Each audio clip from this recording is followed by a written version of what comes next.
দুলাইয়া তুই এখন খাবি ভাত, এখন তুই পায়খানায় হানছ কা? তুই কাঁদতে জিগাইয়া হানছ? আব্বা এটা আগ দিয়ে গেছে, তাতে দোষ হয়েছে কি? আমি আগতে গেছে দোষ আছে কি? এই আগতে গেলেই তো পেট খালি হয়ে যাবে, আর পেট খালি হয়ে আমার বাতের উপরে চাপ পড়ে না, বোঝেন না? তুই জলদি বাইজা, দুলাইয়া বাইজা, একটু বাইজা রে না। ওই আমার কুতুলি দেয়, দুলাইয়া তুই কুতুলি দাও কায়?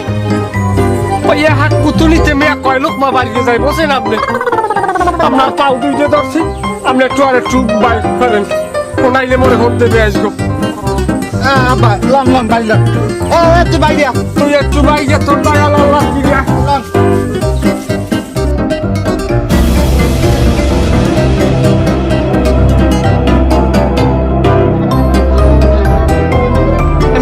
খাটাই নেমো কি হয়েছে নাকি? এত সিরিয়াসলি হলেন কি লিখি? আমের লাগে যে পায়খানা যাই শান্তি নাই, খালি খাওয়ানোর খোরা দেন। সমস্যাটা কি? এত খাওয়ানোর খোরা দেন, আমের ভাত দিয়ে রাখেন। মনের কথা যদি পারো এই যে ফলাইয়ে দে আলাপ আলা বারটায় কমি যে তাই বুঝবি জানি। পায়খানায় যাইয়াও যে স্বাধীনভাবে কামটা হাঁটতে পারি, হ্যাঁ যাইয়াও আমি আমের আধিপত্য, আমের বাড়ি আর আমি থাকবো না। তুই যা বাইরে নেলার ভাবা, তুই যা, তুই আমার বাড়িতে যা, আমার বাসা। আব্বা ও যে কয় কোক আমি ঘরে লন দি।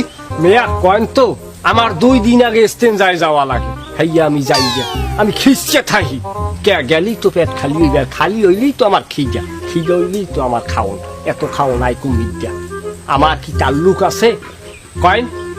দেখছেন এই রুমের হরবে 3-4 দিনে পায়খানা যাইবে না, হ্যাঁ কতক্ষণ পর পর একটু উল্টো আর সারবে, ঘুম দিয়ে কিরা থাকবা। সামনা তুই উস্কার যে কথা কইস। আব্বা এগুলো কি কয়? এরম হলে তো আমার শরীরে বিভিন্ন সমস্যা দেখা দেবে। তুমি আমার